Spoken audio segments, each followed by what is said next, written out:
The world lead 9.82 by Oblique Seville. The Jamaican who won the world title last year in Tokyo. He is the world champion. He'll go in lane 7.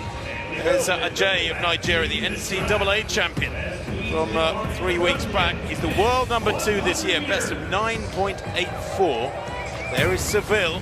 He'll be 3 lanes away from Ajay, the youngster. Seville is the fastest in the world this year with 9.82. That was in Kingston, Jamaica, just a couple of weeks ago, and he lifted the Jamaican title. Brandon Hicklin, he goes in lane 1. Hasn't broken 10 yet this season. Lifetime best of 9.93. Good long jumper too. He's jumped 8.18. There's Joseph Paul Amoa of Ghana. Holds the national record for 200 from 5-6 years ago. He's a late developer. He's recently set a personal best of 9.92 in Guelph, Canada at the beginning of June. Hakeem Blake, bronze medalist in the World Indoors a couple of years back. Diamond League final winner that year too. 3rd in the Jamaican Championships, his season's best 9.94. Just 2 weeks back. There is Ajay, who we've already seen. He's the NCAA indoor 60 metres champion, and he took the 100 title as well in a windy 9.72 on this track a couple of weeks ago. Christian Coleman, world champion back in 2019 in Doha. Only 5th in the US Championships last year, but he helped the USA to gold in Tokyo at the World Championships in the 4x100. He was the lead-off man, of course. 7th quickest in history, Coleman. Kenny Benarek, well, he's in fabulous form. He said in his press conference yesterday that the 100 is like a warm-up for him because he's pretty useful at 200, he's pretty useful at 400. The 100 for him is over before he can blink. He's in fabulous form too, Benarek. Oblique Seville, the world champion from Jamaica.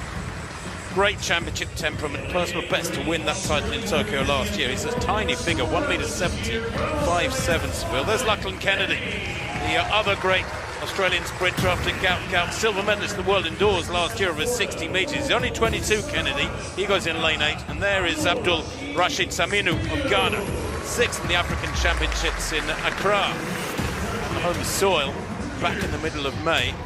He ran an almost legal 9.88 just a couple of weeks back in LA. He too, pretty slight, 1.73 m, 5'9", Saminu. So these athletes will load themselves into their blocks then. Hicklin in 1, Amo of Ghana in 2, Hakeem Blake in 3. He'll start fast, watch him.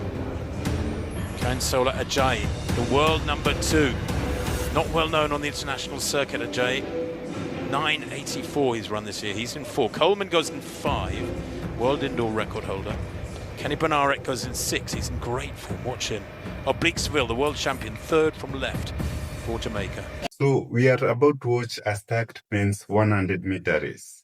Oblique Seville comes in as the world leader and the man that everybody wants to beat. But there is a young Nigerian sprinter in this field who has completely different plans. So let's watch this amazing race until the end, and then I'll come back with my comments. All credit goes to the original creators. Kennedy in 8. 7. Away they go. Good start there from Seville, 3rd from left in that light Mo kit. Also going really well in 4 and coming through is Ajay. Ajay has taken them to the cleaners in this one. Wow! 9.84. The win plus 0.1, almost still air.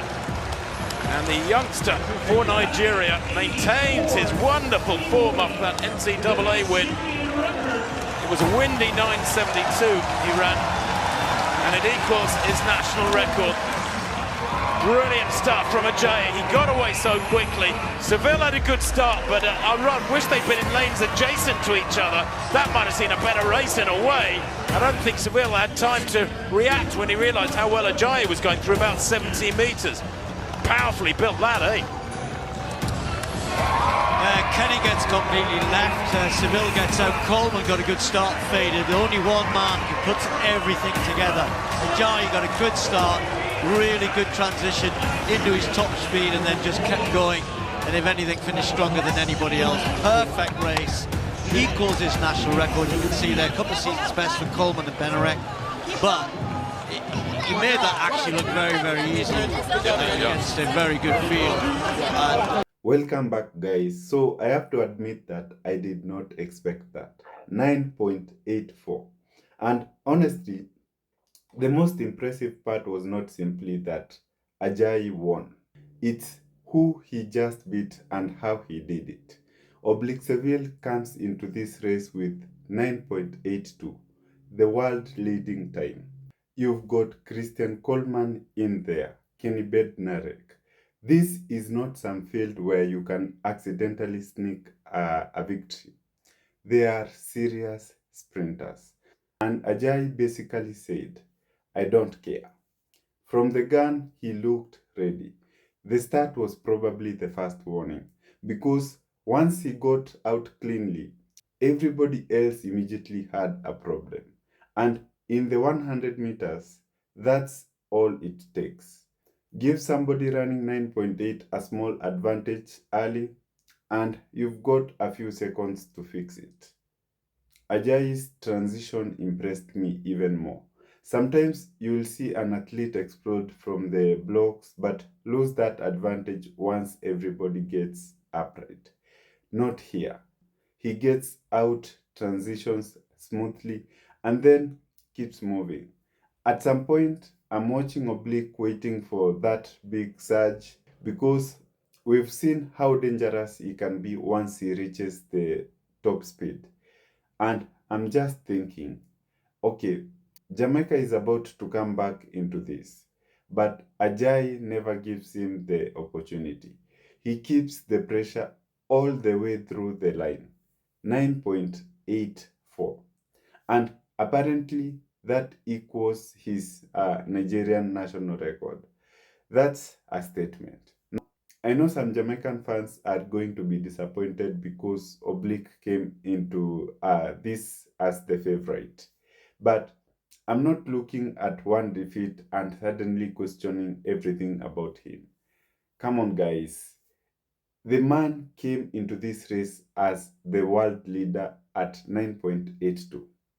One race does not erase that. Sometimes somebody else simply has a better day. And today, Ajayi was better. Give the man his credit. That's what makes sprinting interesting. If the fastest athlete on paper automatically won every race, I think there would be no reason to watch. You have to line up and prove it every single time. And I actually think this could be good for Oblique because now somebody has given him something to think about. You don't want to become comfortable just because you've got the fastest time in the world. There is always somebody coming, and Ajayi looks like he might be arriving very quickly. That's probably the bigger story for me. He is coming from the collegiate system and now he's standing beside established professional sprinters and beating them. That's a massive transition. We've seen athletes dominate at the collegiate level before and then discover that professional sprinting is a completely different world. Suddenly, everybody besides you is fast. Everybody has experience. Everybody knows how to handle big races. But Ajayi does not look intimidated by any of that. And we've seen another example of this kind of transition with Julian Alfred. The collegiate system helped to prepare her for the elite competition. And once she reached the professional level, she did not look like somebody who needed years to figure things out. Now, I'm not saying Ajay is automatically going to follow that exact same path. I think that's a huge expectation, but performances like this make you pay attention because beating Oblique Seville, Coleman, and Bednarek in the same race is not just a nice win. That's a resume builder. And there's something else I love about this result. We are talking about Nigeria and Jamaica at the front of elite men's 100 meters. Africa and Caribbean sprinting continues getting deeper. And that's good for the sport. The more countries producing 9.8 level athletes, the less predictable these races become. That's exactly what I want. So, Jamaican fans, I'm curious. Did this result surprise you Or did you already see Ajay becoming this dangerous? And for Oblique, would you be concerned at all? Personally, I'm not. Not yet. 9.82 tells me everything I need to know about the shape he's capable of producing. But this race should remind him of one thing. Nobody is going to hand him anything, because while everybody was watching the world leader, a young Nigerian stepped onto the track and stole the show. And after 9.84 against this field, I don't think anybody is going to look to overlook Ajay again. So thank you so much guys for watching until the end. If you are coming across this channel, or you have not yet subscribed, kindly consider subscribing. Also, please give this video a thumbs up and share. I will see you guys in the next reaction. Thank you.